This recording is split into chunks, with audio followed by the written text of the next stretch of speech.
बुलेटिनच्या सुरुवातीला बातमी सीजेपी संदर्भात। सीजेपीचं पुढील आंदोलन पुण्यात होणार आहे। अभिजित दीपके यांनी समाज माध्यमावर तशी माहिती दिली आहे।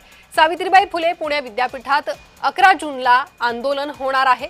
पुण्यात 11 जूनला संध्याकाळी 4 वाजता कॉकरोच जनता पार्टीचं आंदोलन होणार आहे।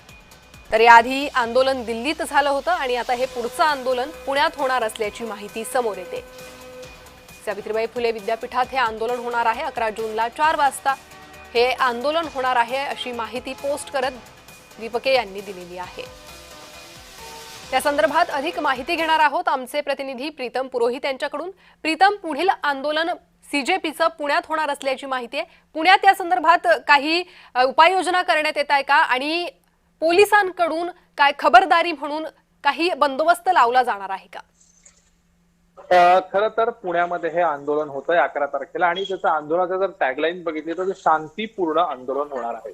कॉकरोच जनता पार्टीचं पहिलं आंदोलन जे 6 जूनला जंतर मंतरवरती झालं। त्या आंदोलनामध्ये काय झालं, एकतर यांनी RSS मुर्दाबाद, गोदी मीडिया, नरेंद्र मोदी मुर्दाबाद अशा प्रकारच्या घोषणा दिल्या। त्यामुळे ज्या आंदोलनाचं उद्दिष्ट होतं ते बाजूला झालं।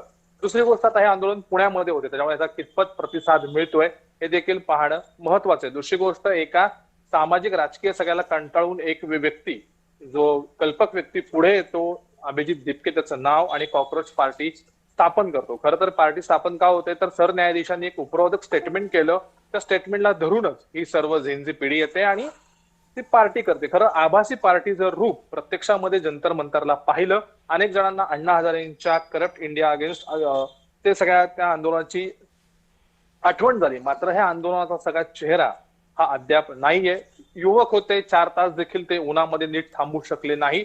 सोनम वांगचुक यांना येऊन नीट परीक्षा असेल किंवा पेपर फुटी प्रकरण असेल किंवा शिक्षण मंत्र्यांचा राजीनामा असेल, या सगळ्या गोष्टी वक्तव्य कराव्या लागल्या। त्याच्यामुळे आंदोलनाची दिशा काय असेल पुण्यामध्ये हे देखील अनिश्चित आहे।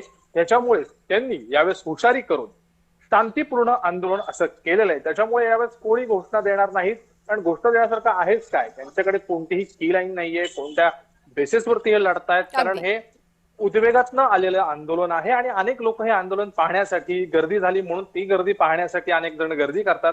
त्यामुळं पुणेकर तत्सम बुद्धी ठेवून हे आंदोलन कितपत गांभीर्याने घेतील ते आता 11 तारखेलाच कळेल। अगदी प्रीतम, धन्यवाद या सविस्तर माहितीसाठी।